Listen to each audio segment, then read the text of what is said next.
It's hard to believe there's a connection between discipline in Missouri classrooms and who populates Missouri prisons, but there is. He's treated differently because he's black, and he's treated differently because he's a young black male. Relaxing at home and playing on the computer is pretty typical for the Herndon clan, while most of these kids will head back to class this fall. 11-year-old Justin needs a new school. They asked for a change of placement, saying that he couldn't come to Kirkwood anymore. Jennifer Herndon is a mother of 6. She has 1 biological daughter and 5 adopted children. I started when my daughter was, I guess, 2.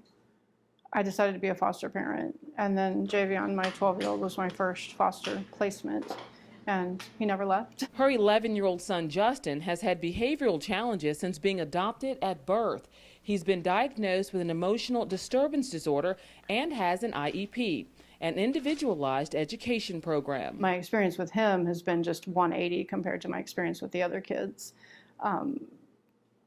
In terms of them following the IEP, in terms of them, the way they've treated him from a perspective of meeting his needs, having a desire to meet his needs, and having the ability to meet his needs with the staffing and the teachers and whatnot.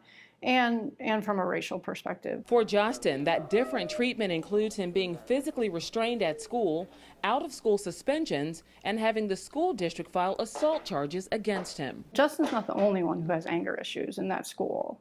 He's not the only one in that SSD classroom who has anger issues. There are 2 other white kids who do. According to the CRDC, the Civil Rights Data Collection, during the 2015-2016 school year, Black students with disabilities were 3 times more likely to receive out-of-school suspensions than their white peers. In fact, Black students with disabilities made up only 18% of the school population, but received 36% of the suspensions.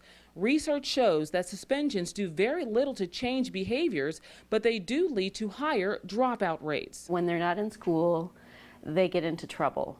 They don't learn what they need to learn to be successful adults, and that leads to misbehavior, criminal behavior, and to prison time. Sarah Unsicker is a Missouri state representative who's working to dismantle Missouri's school-to-prison pipeline.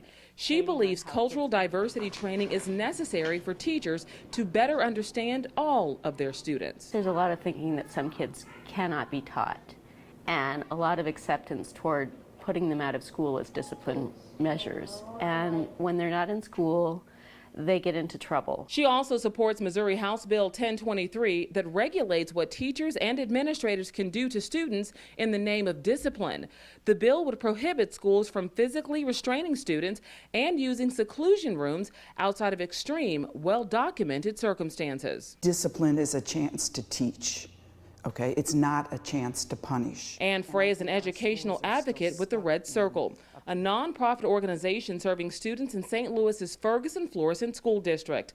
Missouri is ranked 11th in the nation for total school days missed due to suspensions. Many of our younger children get suspended for things like insubordination.